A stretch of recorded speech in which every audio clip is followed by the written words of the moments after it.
ನೈತಿಕ ಪೊಲೀಸ್ಗಿರಿಯ ಪಟ್ಟವನ್ನು ಕಟ್ತಿದ್ದಾರೆ. ಬಜರಂಗದಳ ಹುಟ್ಟಿದೇ ಸಂಘರ್ಷದಿಂದ.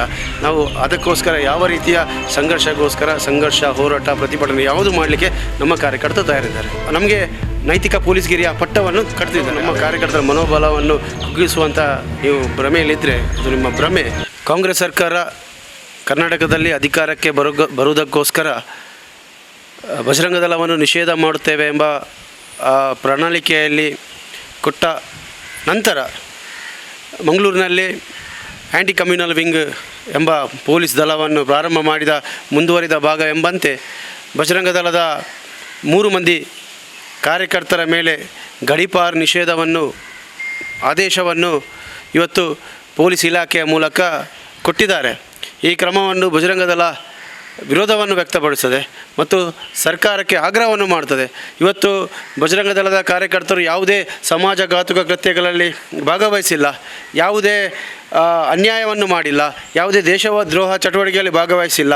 ಕೇವಲ ಗೋವಿನ ರಕ್ಷಣೆಗೋಸ್ಕರ ಅಥವಾ ಲವ್ ಜಿಹಾದ್ನಲ್ಲಿ ಬಲಿಯಾದ ಹೆಣ್ಣಿನ ರಕ್ಷಣೆಗೋಸ್ಕರ ಅಥವಾ ಸಮಾಜದಲ್ಲಿ ನಡೆಯುತ್ತಿರುವ ಅನ್ಯಾಯವನ್ನು ಪ್ರಶ್ನಿಸಿದ ಕಾರ್ಯಕರ್ತರ ಮೇಲೆ ಇವತ್ತು ಗಡೀಪಾರ್ನ ಆದೇಶವನ್ನು ಇವತ್ತು ಪೊಲೀಸ್ ಇಲಾಖೆಯ ಮೂಲಕ ಸರ್ಕಾರ ಮಾಡುವುದಾದರೆ ಇವತ್ತು ಪೊಲೀಸ್ ಇಲಾಖೆಯ ಮೇಲೆ, ಪೊಲೀಸರ ಮೇಲೆ ಹಲ್ಲೆ ನಡೆಸಿದಂಥ, ಕೊಲೆ ಯತ್ನ ನಡೆಸಿದಂಥ ಕ್ರಿಮಿನಲ್ಗಳಾಗಿರ್ಬೋದು, ಅಂಡರ್ವರ್ಲ್ಡ್ ಕ್ರಿಮಿನಲ್ಗಳಾಗಿರ್ಬೋದು, ಡ್ರಗ್ಸ್ ಮಾಫಿಯಾದ ಆರೋಪಿಗಳಾಗಿರ್ಬೋದು, ಎಷ್ಟೋ ಜನ ಇವತ್ತು ಬೇಕಾದಷ್ಟು ಕ್ರಿಮಿನಲ್ಗಳು ಇವತ್ತು ಮಂಗಳೂರು ನಗರದಲ್ಲಿ ಸಿಗುತ್ತಾರೆ.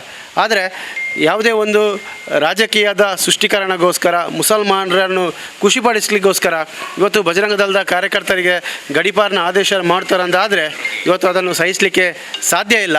ಇವತ್ತು ಸರ್ಕಾರ ಹಿಂದೂ ಮುಸ್ಲಿಂ ಭೇದವಿಲ್ಲದೆ ಎಲ್ಲರನ್ನೂ ಒಂದೇ ರೀತಿಯ ಭಾವನೆಯಲ್ಲಿ ತೆಗೆದುಕೊಂಡು ಇವತ್ತು ಸರ್ಕಾರವನ್ನು ರಚಿಸಬೇಕು.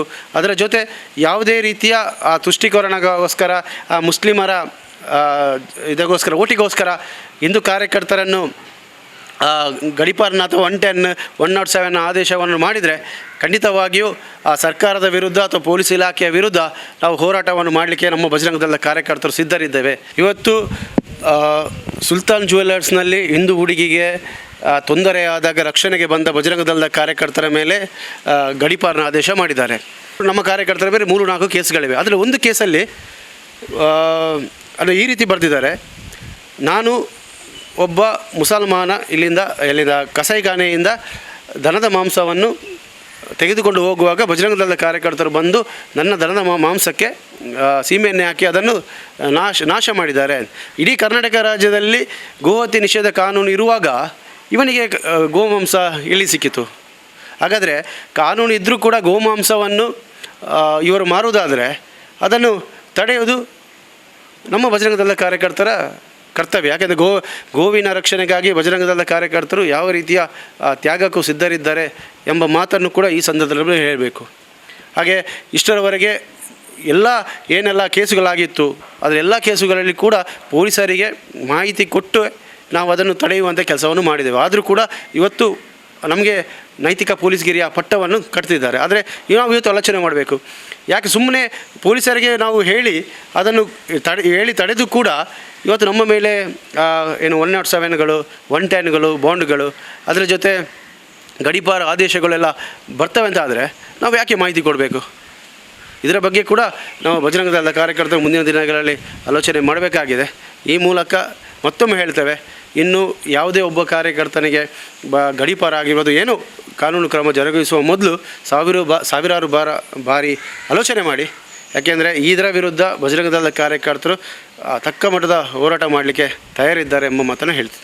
ನೈತಿಕ ಪೊಲೀಸ್ಗಿರಿ ಹೆಸರಿನಲ್ಲಿ ನಮ್ಮ ಕಾರ್ಯಕರ್ತರು ಧರ್ಮರಕ್ಷಣೆಯ ಕೆಲಸ ಮಾಡಿದಾಗ ಅವರನ್ನು ಆ ಗಡೀಪಾರ್ನ ಮೂಲಕ ದಕ್ಷಿಣ ಕನ್ನಡ ಜಿಲ್ಲೆಯಿಂದ ಹೊರಗಟ್ಟುವ ಕೆಲಸವನ್ನು ಮಾಡಿ ನಮ್ಮ ಕಾರ್ಯಕರ್ತರ ನೈತಿಕ ಸ್ಥೈರ್ಯ ಅಥವಾ ನಮ್ಮ ಕಾರ್ಯಕರ್ತರ ಮನೋಬಲವನ್ನು ಕುಗ್ಗಿಸುವಂಥ ನೀವು ಭ್ರಮೆಯಲ್ಲಿದ್ದರೆ ಅದು ನಿಮ್ಮ ಭ್ರಮೆ. ಯಾಕೆಂದರೆ ಬಜರಂಗದಳ ಹುಟ್ಟಿದೇ ಸಂಘರ್ಷದಿಂದ. ನಾವು ಅದಕ್ಕೋಸ್ಕರ ಯಾವ ರೀತಿಯ ಸಂಘರ್ಷ, ಹೋರಾಟ, ಪ್ರತಿಭಟನೆ ಯಾವುದು ಮಾಡಲಿಕ್ಕೆ ನಮ್ಮ ಕಾರ್ಯಕರ್ತರು ತಯಾರಿದ್ದಾರೆ.